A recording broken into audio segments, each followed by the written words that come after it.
హల్లెలూయా. మంగళవారం ప్రార్థనకు వచ్చినామండి. సో ఈరోజు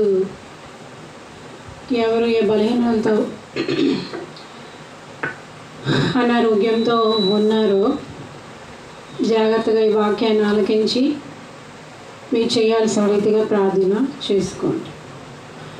మత్తయి 8వ అధ్యాయం కొన్ని మాటలు చూడండి. ఆయన కొండ మీద నుండి దిగి వచ్చినప్పుడు బహు జనసమూహంలోనూ ఆయనను వెంబడించెను. ఇదిగో కుష్ఠరోగి వచ్చి ఆయనకు మొక్కి, ప్రభువా, నీకు ఇష్టమైతే నన్ను శుద్ధినిగా చేయగలవనెను. అందుకు ఆయన చెయ్యి చాపి వాని ముట్టి, నాకు ఇష్టమే, నీవు శుద్ధుడవు కమ్మని చెప్పగా తక్షణమే వాని కుష్ఠరోగము శుద్ధి అయ్యను.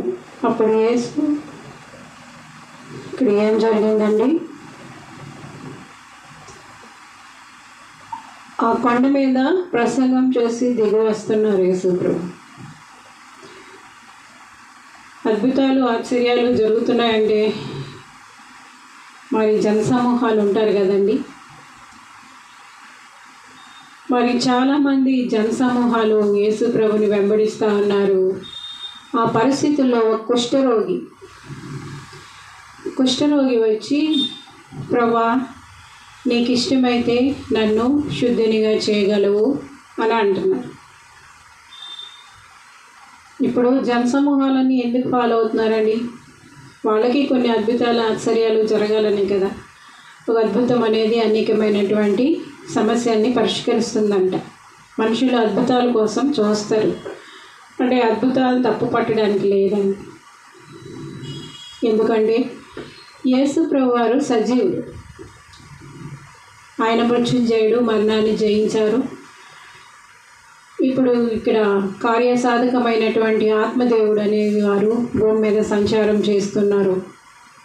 యేసుప్రభు వారు శరీరధారిగా వచ్చారు, వెళ్ళిపోయినారు. కానీ ఇప్పుడు పరిశుద్ధాత్మ దేవుడు ఆత్మస్వరూపిగా మన మధ్య సంచారం చేస్తున్నారు. ఆ కుష్ఠరోగి యేసుప్రభు వరకు ఎలా వచ్చారంటారు?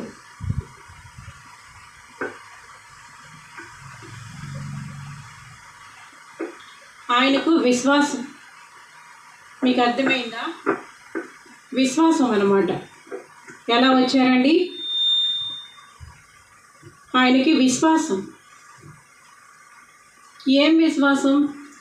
యేసు ప్రభు ఖచ్చితంగా స్వస్థపరుస్తారు అనేటువంటి ఒక విశ్వాసం ఉంది. అందుకే కదండి కుష్ఠరోగి యేసు ప్రభు వరకు వచ్చారు. ఇప్పుడు అద్భుతాలు కావాలి, ఆశ్చర్య కార్యాలు మన జీవితాలు జరగాలి అంటే విశ్వాసం కావాలి కదా. మనం విశ్వాసం లేకుండా దేవునికి ఇష్టలై ఉండటం అసాధ్యం. మన జీవితాల్లో అద్భుతాలు ఆశ్చర్యాలు జరగాలి అంటే మనకి విశ్వాసం చాలా అవసరం. చూడండి, ఆవగింజంత విశ్వాసం ఉంటేనట ఒక పెద్ద కొండ వచ్చి సముద్రంలో పడమంటే పడుతుందంట. చూసారా? ఆవగింజ ఎంత ఉంటుంది? పరలోక రాజ్యాన్ని కూడా ఆవగింజతోనే పోల్చారు. అది ఆవగింజలాగే అనిపిస్తుంది చూడడానికి. ఈ ఒక్కరే కదా, ఏం చేస్తారు? కానీ నిజంగానే పరలోక రాజ్యం అనేది ఆవగింజ చిన్నది, చూడడానికి చాలా చిన్నగా ఉన్నప్పటికీ కూడా అది పెరిగి పెద్ద వృక్షమై పక్షులు నివాసం చేసేటువంటి యోగ్యత కలిగిన వృక్షంగా ఎదుగుతుందంట. చిన్న ఆవగింజ. అవునా కాదు? నేను ఆవ చెట్లు చాలా వేసాను. చాలా పెద్ద చెట్లు వస్తాయండి, చాలా పెద్ద చెట్లు వస్తాయి. కనుక మరి నీకు ఆవగింజంత విశ్వాసం ఉన్నా సరే, నీకు ఎలాంటి సమస్యల్లో, ఎలాంటి ప్రాబ్లమ్స్లో, ఎలాంటి అనారోగ్యంతో నీవు ఉన్నప్పటికీ కూడా నీకు విశ్వాసం ఉండాలి కదా. ఏ అవసరంతో ఉన్నావో, ఏ అక్కరతో ఉన్నావో, ఏ అద్భుతం జరగాలనుకుంటున్నావో నీ జీవితంలో ఖచ్చితంగా విశ్వాసం ఉండాలి. విశ్వాసం లేకుండా దేవుడికి ఇష్టలై ఉండుట అసాధ్యము. ఈ యొక్క కుష్ఠరోగికి ఏంటి విశ్వాసం ఉంది? ఖచ్చితంగా యేసు ప్రభువారు స్వస్థపరుస్తారన్న విశ్వాసం ఉంది. కనుక ఆయన ఆ యొక్క కుష్ఠరోగి యేసు ప్రభువారి దగ్గరికి వచ్చాడు. మరి ఈరోజు మీ జీవితాల్లో కూడా అద్భుతాలు జరగాలి, ఆశ్చర్యకార్యాలు జరగాలి అంటే మరి ఆయన సన్నిధికి రావాలి కదా, ఆయన ఉండే చోటుకి రావాలి కదా. ఈ యొక్క కుష్ఠరోగి ఉన్న చోటే ఉండలేదు. ఈ జనసమూహాలందరికీ ఏమవసరం? వాళ్ళు ఎందుకు యేసు ప్రభువారిని ఫాలో అవుతున్నారు? వాళ్ళ జీవితాల్లో కూడా ఏవో అద్భుతాలు వాళ్ళు ఆశిస్తున్నారు. వాళ్ళ జీవితాల్లో కూడా కొన్ని కార్యాలు ఆశిస్తున్నారు. కొంతమంది ఆయన బోధని ఆశిస్తున్నారు, కొంతమంది వాళ్ళ జీవితాలు సరి చేసుకోవడానికి ఆశిస్తున్నారు. ఈ జనసమూహాలన్నీ కూడా యేసు ప్రభువారిని ఫాలో అవుతున్నారు. ఎందుకు ఫాలో అవుతున్నారు? వాళ్ళకి విశ్వాసం ఉంది కదా. నీకు విశ్వాసం లేకుండా, ఇప్పుడు విశ్వాసం ఉంటే ఖచ్చితంగా ఆయన సన్నిధికి వస్తాం. ఆయన సన్నిధిలో మనం అడుగుతాం, అవునా? మనం అడగకుండా ఇప్పుడు అడుగుడి మీకు ఇవ్వబడుతుంది, వెదికుడి మీకు దొరుకుతుంది, తట్టుడి మీకు తీయబడుతుంది అని చెప్పబడుతుంది, అవునా? ఈ యొక్క కుష్ఠరోగి అనే ఆయనకి విశ్వాసం ఉంది. ఏం విశ్వాసం ఉంది? ఖచ్చితంగా యేసు ప్రభువారు నా కుష్ఠరోగాన్ని స్వస్థపరుస్తారు ఉంది కనుకే ఆయన యేసు ప్రభువారి దగ్గరికి వచ్చారు. మనకి విశ్వాసం లేకుండా ఎంతమంది ఎన్ని చెప్పినా ప్రయోజనం ఉండదు. విశ్వాసం అనేది మన హృదయంలో ఉండాలి, యేసు ప్రభువారి మీద ఉండాలి. ఖచ్చితంగా అక్కడ కార్యాన్ని నువ్వు చూస్తావు. మరి ఈరోజు విశ్వాసులుగా చెప్పబడుతున్న వారికి నిజంగా విశ్వాసం ఉందా? ఈ యొక్క ఖచ్చితంగా యేసు ప్రభువారు ఆయన రక్తంతో నన్ను కడిగారు, శుద్ధి చేశారు, పవిత్రపరిచారు. ఆయన పరిశుద్ధ ఆత్మచేత అగ్ని చేత నన్ను శుద్ధి శిఖరం అవతార బాబారి వర్షంధర కల్మషం అంతా కడిగేశారు. నేను పరిశుద్ధంగా మార్చబడినాను, నేను నీతిమంతుడుగా యథార్థవంతులుగా మార్చబడినాను. రేపు యేసు ప్రభువారు వస్తే ముసుగులేని ముఖంతో ఆయన ఎదుర్కొంటాను. ఈరోజు నాకు ఏ సమస్య ఉన్నా, ఏ ప్రాబ్లం ఉందా, శిఖరం అవతార ఆత్మస్వరూపైన దేవుడు నా దగ్గరే ఉన్నారు. ఇమ్మానుయేలు దేవుడుగా నాలోనే ఉన్నారు. రేపు నిత్య జీవానికి వెళ్ళే వరకు కూడా మరణయోగ్యమైన మరణకరమైనటువంటి పరిస్థితుల్లోంచి పరిశుద్ధాత్ముడు ఆయన శక్తి చేత మనల్ని నింపి ఆ యొక్క జీవాన్ని మన జీవితాల్లో పంపించి మృత్యుంజయులుగా మనం కూడా లేస్తాం, రెండవ మరణాన్ని తప్పించుకుంటాం. వశీకరం అవతార బాబారికి వైశాంతర యేసు ప్రభువారు వచ్చేటప్పుడు ఎత్తబడతామన్నటువంటి సంకల్పం, విశ్వాసం విశ్వాసులకి విశ్వాస జీవితంలో లేకపోతే కేవలం భూ సంబంధమైన వాటి మీదే కాకుండా నిత్యత్వం కొరకైన ఆసక్తి లేకుంటే, ఆ విశ్వాసం లేకుంటే మన విశ్వాస జీవితాన్ని మనం కొనసాగించలేము. చూడండి, ఇప్పుడు కుష్ఠరోగి అన్న ఆయనకి ఏంటి? యేసు ప్రభువారి దగ్గరికి వెళ్తే యేసు ప్రభువారు ఖచ్చితంగా నన్ను స్వస్థత పరుస్తారు అన్న ఆసక్తి ఉంది కదా. ఈ జనసమూహాలన్నీ కూడా ఆయన వెంబడిస్తూ ఉన్నాయి. ఈ కుష్ఠరోగి యేసు ప్రభువారి దగ్గరికి డైరెక్ట్గా వచ్చి, నాయనా నీకు ఇష్టమైతే నన్ను చూడండి ఏమంటున్నారు, ఇదిగో నన్ను శుద్ధినిగా. కుష్ఠరోగి వచ్చి ఆయనకు మొక్కి, ప్రభా నీకు ఇష్టమైతే నన్ను శుద్ధినిగా చేయగలవు అనేను. చూడండి, కుష్ఠరోగి వచ్చి మొక్కారు. ఇప్పుడు యేసు ప్రభువారు దేవుడు అని నువ్వు గుర్తించకుండా, ఆయన దైవత్వాన్ని గుర్తించకుండా, ఆయనకి ఇవ్వాల్సిన గౌరవం ఇవ్వకుండా, ఆయన్ని మన్ననం చేయకుండా, ఆయన్ని మహిమపరచకుండా నువ్వు ఎలాగా ఒక అద్భుతాన్ని ఎక్స్పెక్ట్ చేస్తావు కదా. కుష్ఠరోగికి ఈయన దైవ కుమారుడని, ఈయన స్వస్థపరుస్తారని, ఆ మహత్యము మహిమ యేసు ప్రభులో ఉందని కుష్ఠరోగి నమ్మారు. ఆయన వచ్చారు, మొక్కారు. యేసు ప్రభుకి మొక్కి ఏమంటున్నారు చూసారా, ప్రభువా నీకు ఇష్టమైతే నన్ను శుద్ధినిగా చేయగలవని. చూసారా, మనం ఎవ్వరమైనా ఏ పరిస్థితుల్లో ఉన్నా, ఏ సిచ్యువేషన్లో ఉన్నా, నీకు యేసు ప్రభు అంటే గౌరవం ఉంటే, మర్యాద ఉంటే, ఆయన రక్షకుడని నువ్వు గుర్తించగలిస్తే, ఆయన దేవుడని, ఆయన త్వరలో రాబోతున్నారని, దేవుని యొక్క మహిమ మహదైశ్వర్యం అంతా యేసు ప్రభులని గుప్తమైందని, ఆయన స్వస్థపరిచే దేవుడని నువ్వు గుర్తించగలిస్తే, ఏ సమస్యకైనా ఆయనే పరిష్కారం అని మనస్ఫూర్తిగా నువ్వు విశ్వసించగలిగి, ఆయనకి ఇవ్వాల్సినటువంటి గౌరవ మర్యాదలు నువ్వు ఇచ్చి, ఆయనకి ఇవ్వాల్సిన మహిమను మహత్యాన్ని నువ్వు ఆరోపించి, నువ్వు అంగీకరించి, హృదయపూర్వకంగా నువ్వు అడిగినప్పుడు ఖచ్చితంగా దేవుడు చేయగలవారుగానే ఉన్నారు. ఇక వర్షియ నీకు ఇష్టమైతే నన్ను శుద్ధినిగా చేయగలవు. అంతకు ముందే ఆయన హృదయంలో కార్యం జరిగింది. మీకు అర్థమైందా? మనం దేవుడి దగ్గర నుంచి గొప్ప కార్యాలు ఎక్స్పెక్ట్ చేస్తాం, కానీ దేవుడు అంటే మనకి విశ్వాసం ఉండదు, గౌరవం ఉండదు, మర్యాద ఉండదు. ఆయన దైవ కుమారుడుగా దేవుడుగా మనం అంగీకరించలేము. ఆయన రక్షకుడు. కానీ మనకి ఏం కావాలి? అద్భుతాలు కావాలి. చూసారా? ఆయనకి ఇవ్వాల్సిన మహిమ మహమ్మద్ బషీక్ బాబాబర్ ఇవ్వశాంతారు వికారబార్ ఇవ్వశాంతారు. ఎప్పుడైతే మనం హృదయపూర్వకంగా విశ్వసించి మనం అడుగుతామో, ప్రభా నీకు ఇష్టమైతే ఈ సమయంలో ఈ క్షణంలో కూడా మీరు అడగవచ్చు. ఎందుకంటే ఆత్మస్వరూపైన దేవుడు సర్వాంతర్యామిగా ఉన్నారు. ఆయన సర్వంలో వ్యాపించి ఉన్నారు. ఎప్పుడైతే నీ హృదయంలో మార్పు జరుగుతుందో, నువ్వు ఏ స్థలంలో ఉన్నా, చీకటిలో కూర్చున్నా కూడా ఆ వెలుగు అనేది నీ మీద ప్రసరిస్తుంది. చీకటి లాంటి పరిస్థితులను అమలు వశీకరమవుతారవ ఆశీకరమ విషయాలు యావక్కుని అశ్మిత దిఖ్యాన రికరవ లెము తేజరిల్లము నీ మీదకు వెలుగు ప్రకాశించుచుంది. ఏ బలహీనతో, ఏ అనారోగ్యంతో కృంగి ఉన్నావో, ఎవరు నన్ను బాగు చేస్తారు, ఎవరు నన్ను స్వస్థపరుస్తారు, ఎవరు నన్ను లేవనెత్తారు, ఈ సమస్యకి ఎవరు పరిష్కరిస్తారు, ఈ పరిస్థితుల్లోంచి నన్ను ఎవరు, నా కన్నీళ్ళు ఎవరు తుడుస్తారు, నా ఆశలు ఎవరు తీరుస్తారు, ఇలా నువ్వు ఆలోచిస్తున్నవేమో, ఒక మరణాంతకరమైన పరిస్థితిలోన నువ్వు చీకటి చేత కొట్టబడుతున్నవేమో, దుష్టుని చేత బాధింపబడుతున్నవేమో, అయితే నీకు ఈరోజు నిరీక్షణ గల మాట ఏంటంటే, నీ పక్కనే ఆత్మస్వరూపైన దేవుడు ఉన్నారు కనుక ఎప్పుడైతే హృదయపూర్వకంగా నువ్వు విశ్వసించి అంగీకరించి నువ్వు పిలుస్తావో, ఖచ్చితంగా ఆయన నీకు కార్యాన్ని సఫలపరిచే దేవుడుగా ఉన్నారు. ఇది నిజం, ఇది వాస్తవం. ఈ యొక్క కుష్ఠరోగికి విశ్వాసం ఉంది కనుక, యేసు ఆయన అంటే కూడా గౌరవం ఉంది కనుక, ఆయన అంటే ఆరాధన ఉంది కనుక వెళ్ళి బ్రొక్కారు. ఎవరో నీ సమస్యని పరిష్కరించలేని వాళ్ళ దగ్గర మనుషులకే నువ్వు 100 సార్లు మొక్కుతావు కదా. అసలు నీకు ఏమాత్రం హెల్ప్ చేయని మనుషులకే వంగి వంగి దండాలు పెడతావు కదా. దైవ కుమారుడు నీ కార్యాన్ని సఫలం చేసే దేవుడు ఒకరు ఉన్నారు కదా, ఆయనకి ఎందుకు నువ్వు మొక్కకూడదు? ఆయన ఎందుకు నువ్వు ఆరాధించకూడదు? ఆయన ఎందుకు అంగీకరించకూడదు? ఆయన దగ్గర మేలు ఎందుకు పొందుకోకూడదు? అవునా కాదండి? మనుషులను నమ్ముకొనుట కంటే యెహోవాను నమ్ముకొనుట మేలు. మనుషులను ఆశ్రయించుట కంటే యెహోవాను నీ దేవుని నువ్వు ఆశ్రయించుట మేలు. చూసారా?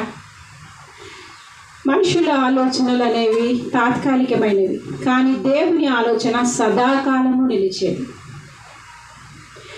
సదాకాలము నీతో నేను జీవించెదను యేసయ్యా, సదాకాలము నీతో నేను జీవించెదను యేసయ్యా, యేసయ్యా, యేసయ్యా నా తండ్రి శుద్ధాత్మ. తమకవారు పరిశుద్ధాత్ముడుగా మీ దగ్గరే పరిశుద్ధాత్మ దేవుడు సంచరిస్తున్నారు. ఇప్పుడు నువ్వెందుకు విశ్వసించుకోకూడదు? ఇప్పుడు నువ్వెందుకు సమర్పించుకోకూడదు? విశ్వాసంతో నువ్వెందుకు దేవుడిని అడగకూడదు? అడిగి నువ్వెందుకు ఫలం పొందుకోకూడదు కదా. కుష్ఠరోగి వచ్చి ఏమంటున్నారండి? ఏమంటున్నారు? కొంతమంది అనుకుంటారు, నేను ఎలా పోతే ఎలా చచ్చిపోతే, యేసు ప్రభు పేరు మాత్రం నేను ఎత్తను, ఎవరికి నష్టం? ఇప్పుడు ఆయన వచ్చి నీ తలుపు తడుతున్నారు, నీ హృదయాన్ని తడుతున్నారు, నువ్వు మోసుకొని కూర్చుంటానంటే ఎవరికి నష్టం? యేసు ప్రభువుకి నష్టమా? నాకు నష్టమా? ఆయన నీ హృదయాన్ని తడుతున్నప్పుడే హృదయమైన తలుపులు తెరుచుకో. రక్షకుడిగా ఆయన అంగీకరించు. నీకు కావలసినటువంటి మేలు ఆయన దగ్గర నుంచి పొందుకో.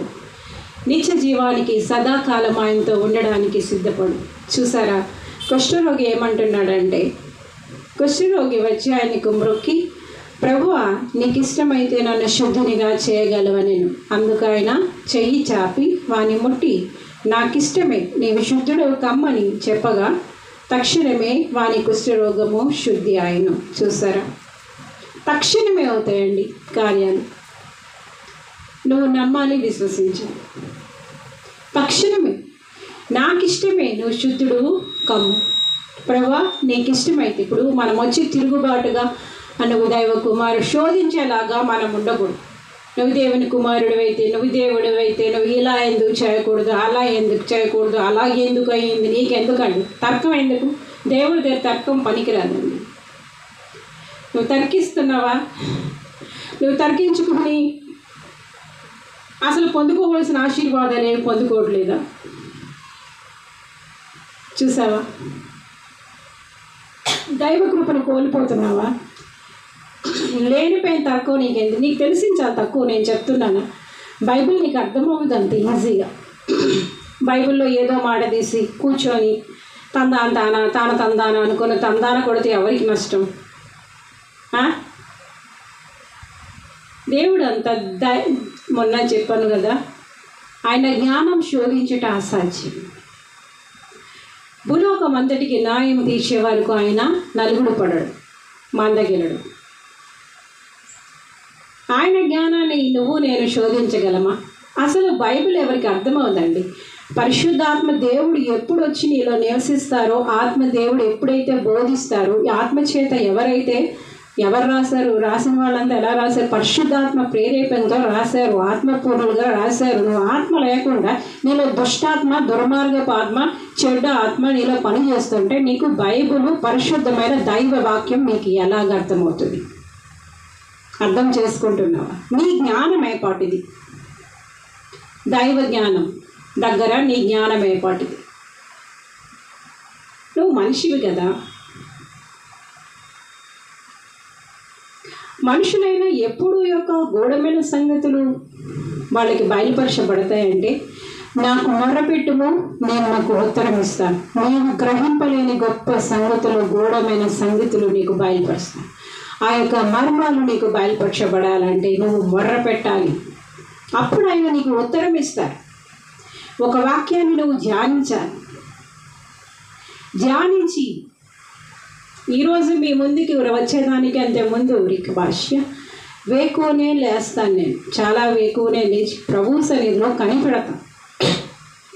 ఈరోజు నువ్వు ఏం మాట్లాడాలనుకున్నావు నాయన, అందులో మర్మాలేంటి, సత్యాలేంటి బయలుపరిచిన ఆయన పరిశుద్ధాత్ముడా నన్ను స్వాధీనపరచుకో అని నేను మొర్ర పెడతాను. ఆ మాట తీసుకొచ్చి మీ దగ్గర పరిశుద్ధాత్మ దేవుడే మాట్లాడతారు. అది దైవవాక్యం. అలాగ అర్థమవుతుంది. నాకు మొర్రపెట్టుము, నేను నీకు ఉత్తరం ఇస్తాను, నీవు గ్రహింపలేని గొప్ప సంగతులు, గూఢమైన సంగతులు. ఇదేనండి మర్మం. ఏంటి మర్మం? నీకు బైబిల్లో మర్మాలు అర్థం అవ్వాలంటే నువ్వు మొర్రపెట్టాలి.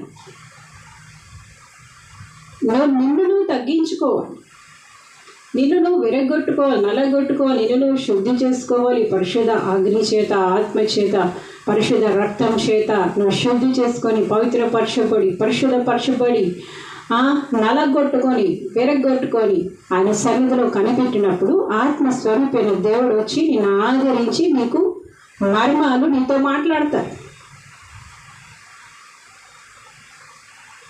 దైవ వాక్యం అంటే ఎవరు?